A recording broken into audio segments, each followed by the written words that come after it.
بڑھنی چاہیے تنخواہیں لوگوں کی، لیکن جو انفراسٹرکچر ہمارا تباہ ہو رہا ہے، یہ بجلی کوئی ایسی چیز نہیں جو حل نہیں ہو سکتی.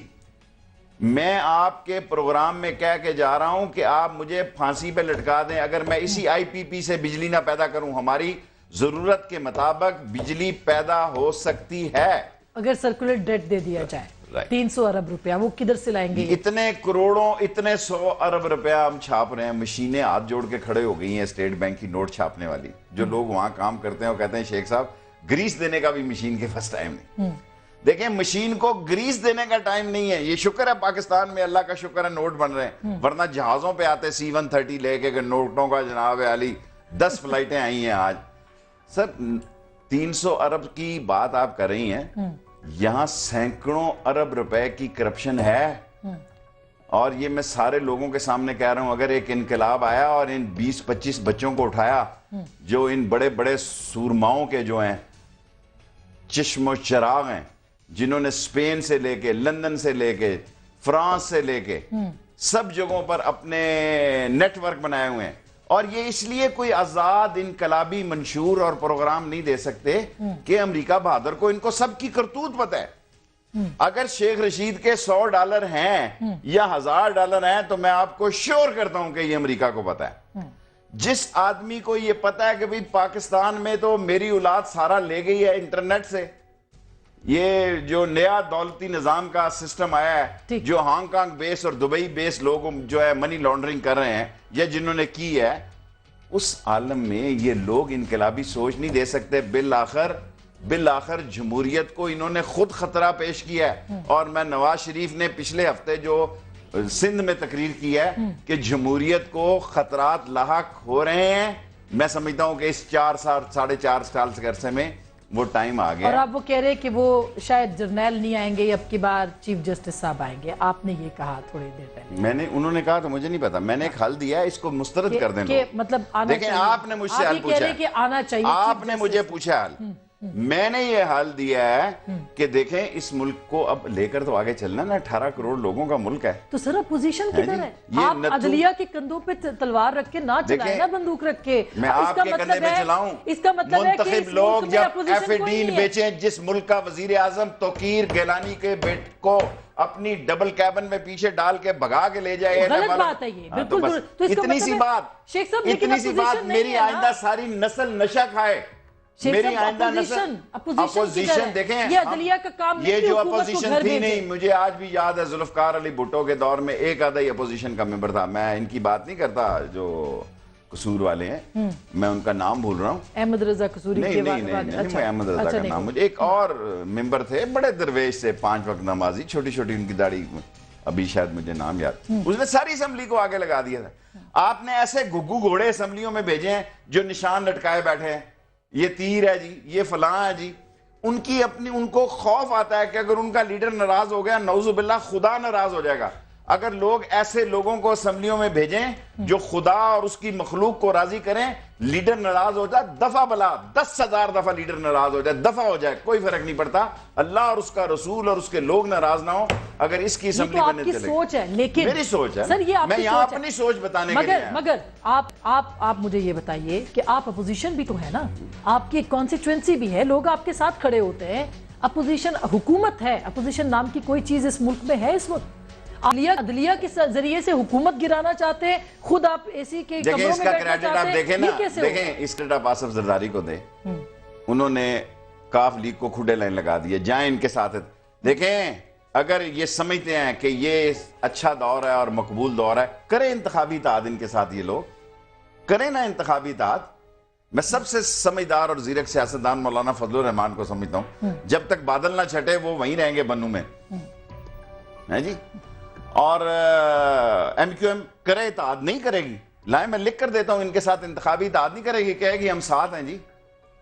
حالانکہ میں نے اس دن بڑا زبردست پروٹیسٹ کیا ہے. کاف لیگ بھی نہیں کرے گی آپ کے خیال میں؟ کاف لیگ کا مجھے نہیں پتا، چوئی صاحب سے میرے رابطے میں نہیں ہے، ان کی سیاسی پوزیشن کیا ہوگی اور آئی ڈونٹ نو. لیکن اے این پی نہیں کرے گی، باوجود اس کے کہ زیرو ان کا اس وقت اے این پی پاکستان میں میرا خیال ہے کوئی پورے کا پورا ہی حلقہ خرید لے. سر یہ تو الیکشن میں پتہ چلے گا نا کہ این پی کا بھی پہلے اگر قوم کی جذبات کے مطابق، قوم کی خواہشات کے مطابق رزلٹ نہیں آتا، وہ اندھے نہیں ہوتے. جیتنے والے کا بھی پتہ ہوتا ہے، ہارنے والے کا بھی پتہ ہوتا ہے. ہم ضمنی الیکشن نہیں آ رہے، کاغذوں میں ہم ہار گئے، لیکن ہمارے شہر میں کسی آدمی کو کہیں کہ وہ آ رہا ہے، کہتے نہیں الیکشن نہیں آ رہا، باقی جو کچھ ہوا ہے وہ ہوا ہے. اچھا ناظرین، بڑی دلچسپ گفتگو شیخ صاحب کی ہے، اور کم از کم جب بھی شیخ صاحب سے بات کرتی ہوں یا ملتی ہوں، مجھے لگتا ہے کہ میرے جو پولیٹیکل نالج ہے اس میں بہت اضافہ ہو رہا ہے. لیکن سب سے امپورٹنٹ سوال ہم نے پوچھنا ہے کہ وزیر اعظم کب جائیں گے، لانگ مارچ بھی ہے، کیا عدالتی گھیرا تنگ ہو رہا ہے، اور کیا واقعی چیف جسٹس کو حکومت میں آ جانا چاہیے. ایک چھوٹی سی بریک، ملتے ہیں بریک کے بعد.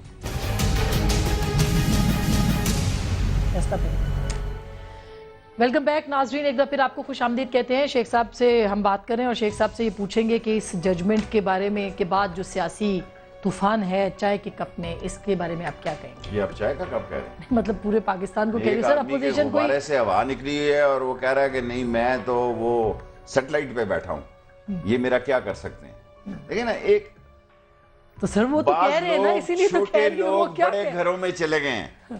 علمدار گیلانی سے لے کے موسیٰ گیلانی تک یہ ملک کی تھا جنہوں نے ان کو عزت دی، اور یہ ملک کو کیا عزت دے رہے ہیں. شرم کے مارے چلو بڑ پانی لے کر نا وہاں کو ٹاور ہے تو اس میں جا کے منہ دھو لے. میں یہ تو نہیں کہوں گا چھلانگ مارا رہے ہیں، after all ex prime minister ہے. پہلے دن ہی جو فیصلہ آیا اٹ واز ویری کلیئر. دیکھیں یہ انہوں نے کہا جی تفصیلی فیصلہ آ جائے. اب تفصیلی فیصلہ آ گیا، اب کہہ رہے ہیں ایکس تو نہیں ہوئے نا ابھی تو ان کی اپیل کا حق ہے. ابھی 3 جج آپ کے پاس میرے نہیں کھاتے میں تو وہ فارغ ہے. 3 جج نہیں ہے سر، آپ اپیل کس نے دیکھیں سننی لے ہے؟ لیں لڑکا. 26 مئی آخری ڈیٹ ہے، اسپیکر صاحبہ کی ڈیڈ لائن ختم ہو جائے گی 26 مئی کو. اس کے بعد آپ کے پاس جج نہیں ہے 3. کیا کریں گے مجھے بتائیے، آپ کیا کرنا پڑے گا؟ دیکھیں اس ملک کو کٹی پتنگ کی طرح نہیں چھوڑا جا سکتا.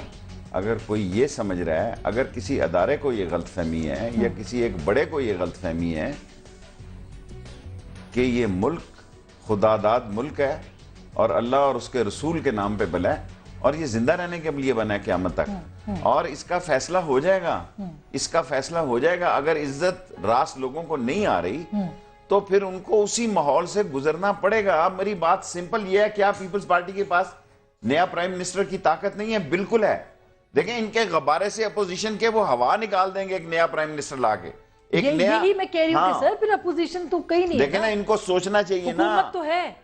ان کو سوچنا چاہیے جو اپوزیشن کر رہے ہیں، اللہ تعالیٰ ان کو عقل اور فراست، دور اندیشی اور وین دے گئے. یہ مجھے نظر آ رہا ہے سما ٹی وی، میں تو لیڈر نہیں ہوں، مجھے سما کے پیچھے نظر آ رہا ہے کہ کیا سما لگنے والا ہے. دیکھیں نا سامنے اگر میں سما کی سکرین پڑھوں تو I'm a commoner. I am a leader if I can see behind the wall. کہ سما کیا سج رہا ہے. سما یہ سج رہا ہے، انہوں نے اپنا الیکشن کمیشن لے آنا ہے اور انہوں نے باتیں بنا دیں. وہ کہتے ہیں بنا تو دیکھو جب آدمی ڈھیٹ ہو جائے، جب آدمی کہ جاؤ جو کچھ کرنا ہے. میں نے یہ دیکھیں سبق پہلی دفعہ اس حکومت میں دیکھا ہے کہ ان کو کوئی فکر نہیں کہ ہمارے بارے میں لوگوں کی رائے کیا ہے، ہمارا عزت کس جگہ پہ ہے، انٹرنیشنلی ہمارے بارے میں کیا سوچا جا رہا ہے. یہ تو وہ حکمران ہے جو آگے ہیں، کہتے ہیں اب نکال سکتے ہو تو نکالو، نہیں جاتے. سر سارے کارڈز ان کے میمو کارڈ بھی نہیں چلا. دیکھ لیں آپ، میمو کارڈ غداروں کا کارڈ ہے. سر کدھر غدار؟ آپ کے جج یہاں بیٹھے ہوئے 4 ہفتے اور کچھ نہیں. میں نے یہ بات کہی تھی کہ قبر ایک ہے، بندے 2 ہیں. یا ان کو جانا چاہیے جنہوں نے شہادت دی ہے کہ یہ غداری کا کیس ہے، یا اس کو اس قبر میں جانا چاہیے. نہ جائیں، میں کہہ سکتا ہوں. کون سا شجاع پاشا جائیں گے؟ وہ تو چلے گئے مگر مزید جائیں گے کیا؟ دیکھیں جن لوگوں نے وٹنس دی، یہ غداری کے کیس ہیں. اس ملک کی فوج نے عہد کیا ہوا ہے ملک کی سلامتی کا، ملک کی تقدس کا، ملک کی 4 دیواری کا، اور اس میں جا کے انہوں نے مور لگا کے کہا کہ حسین حقانی از اے غدار. یہ کیس ٹرو ہے، اس لیے کہ اس میں میک میلن تھا. اس کھڑی رہے جی، فوج تو کھڑی ہے، لوگ نہیں کھڑے. میں نہیں مانتا کھڑی ہے، میں نہیں مانتا. دیکھیں ایک آدمی جنرل کیانی نے کہا کہ آئینی حدود میں ہر ادارہ کس ایک آدمی کے کھڑے رہنے سے ادارے نہیں کھڑے رہتے. ایک آدمی کے کھڑے رہنے سے ادارے نہیں کھڑے رہتے. اور یہ فوج کوئی رائل آرمی کی جارڈونین، لیٹ می فنش، میرے ایک جملہ ہے میرے ذہن میں، یہ کوئی رائل جارڈونین کی آرمی نہیں ہے. یہ اسلامی جمہوریہ پاکستان کی فوج ہے جس میں غیرت مند سپوت اور غیرت مند لوگ اور اسلام کے دائی اور رزق حلال کھانے اور کمانے والے، اپنی جان ہتھیلی پہ رکھ کر لے جانے والے لوگ وہاں موجود ہیں۔ پہلی بات تو کوئی ایسا جرنل آیا سر جو جمہوریت کو پسند کرتا ہے، کیا آپ کا خیال ہے کہ ان کے پیچھے فوج نہیں کھڑی ہوئی؟ میں ایسی باتیں نہیں کہنا چاہتا، سپورٹ نہیں ہے فوج کی سر؟ میں یہ نہیں کہنا، اتنا میں بھولا نہیں ہوں، میں یہ کہنا چاہتا ہوں کہ یہ فوج کوئی رائل جورڈونین فوج نہیں ہے، یہ ہم جیسے لوگوں کی فوج ہے، ہم میں سے ہے، ہماری ہے، and we are proud of that۔ اور اگر کسی کو ابھی کچھ بات سمجھ نہیں آ رہی تو چند دنوں میں آ جائے گی، دیر آیت درست آیت۔ سو یہ کہنا کہ ساری فوج جو ہے وہ بالکل ہی اس حکومت کے ساتھ ہے، so this is wrong۔ Command جو ہے کمانڈر کے پاس ہوتی ہے، کمانڈر جو ہے وہ جمہوریت پسند ہے۔ یہ ساری باتیں مجھے پتا ہے سر اچھا یہ مجھے بتائیے کیونکہ آپ ایک آپ مجھ سے اگر کچھ کہلوانا چاہتی ہیں پی تو ایم میں ایل این اتنا میں بولا جائیں گے نہیں، یا تحریک انصاف میں جائیں گے سر؟ میں دونوں میں نہیں جاؤں گا، اطاعت کروں گا اچھا۔ جس کے ساتھ مرضی ہوئی۔ ہاں۔ اور 13 اگست کو میں سارے لوگوں کو کہنا چاہتا ہوں دیکھیں بغیر سر آپ نے کرسیوں بھی کے 13 اگست کی ڈیٹ دے دی، مطلب دیکھیں میں تو میاں کوئی صاحب پرائم مارچ منسٹر کا جون میں کینڈیڈیٹ جولائی نہیں میں ہوں۔ مارچ کریں گے۔ میں اگر یہ دونوں لوگ نکلیں، میں آپ کے سامنے وعدہ کرتا ہوں کہ جان ہتھیلی پہ نکلوں گا، اگر گولی لگتی ہے سب سے پہلے مجھے لگے، ان لوگوں سے نجات ملے اور معاشرہ جو ہے وہ اللہ اور اس کے رسول کی راہ میں وہ غریب تو کی محلوں میں بیٹھے رہیں گے، وہ بیٹھے رہیں گے، میں تو نہیں، سب سے زیادہ جان تو میری خطرے میں ہے نا۔ آپ تو پروگرام کرتے ہیں، میں کسی پروگرام میں جانے کے لیے گاڑی مانگتا ہوں، اس پہ پروگرام ہو جاتا ہے، میں پینسل چھوڑ جاتا ہوں، اس پہ پروگرام ہو جاتا ہے، میں سگار کا ٹکڑا چھوڑ جاتا ہوں، آپ اس پہ پروگرام ہو جاتا ہے۔ میں یہ کہتا ہوں نکلیں یہ باہر، اور یہ بات میں نے نواز شریف صاحب کو بھی کہی ہے اور عمران خان صاحب سے بھی ایک نکاتی ایجنڈے پہ کہی ہے۔ سعودی ایمبیسی میں نواز شریف صاحب نے مجھ سے بار بار پوچھا، میں نے کہا میاں صاحب آپ کن چکروں میں پڑیں، اپنی روایتی سیاست کریں۔ ہم نے تو یہ لوگ پی ایم ایل این کے ساتھ آپ نہیں نہیں نہیں، میں کسی کے ساتھ نہیں جا رہا۔ دیکھیں میں نے کسی کے ساتھ میرے برے، یہ بھی ہم نے پھر ٹیپ چلانی، اس کے بعد آپ نے کہنا میں نے پرانے زمانے میں، آپ جتنی مرضی ٹیپ چلائیں، ایک زمانے میں میں میٹرک میں تھا، اب میں ایک میچور پولیٹیکل ورکر ہوں۔ اب مجھے اسٹوڈنٹ ورکر کے طور پر پیش کریں کہ 10 سال پہلے میں نے یہ کہا تھا، اور 10 سال پہلے تو تم پتہ نہیں کس جگہ پہ تھے یار۔ سو میں یہ بات کہنا چاہتا ہوں 13 اگست کو انشاءاللہ تعالی میں اپنے سیاسی اطاعت کا فیصلہ کروں گا۔ عوامی مسلم لیگ قلم دوات سے الیکشن لڑے گی، کسی کے نشان سے الیکشن نہیں لڑے گی۔ بہت بہت شکریہ شیخ صاحب، شیخ رشید احمد صاحب ہمیشہ جب بھی بات کرتے ہیں بالکل عوام کے لب و لہجے میں، عوام کے لیے بات کرتے ہیں، لیکن سب سے بڑی بات یہ ہے کہ عوام کو سہانے خواب دکھانے والے لیڈر شاید اداروں کو اپنا ہتھیار بنانے کی کوشش کر رہے ہیں۔ اگر ایسا ہوگا تو ملک انارکی کی طرف بڑھے گا، جمہوریت ہی اس ملک کی بقا ہے۔ فیصلہ آپ کا۔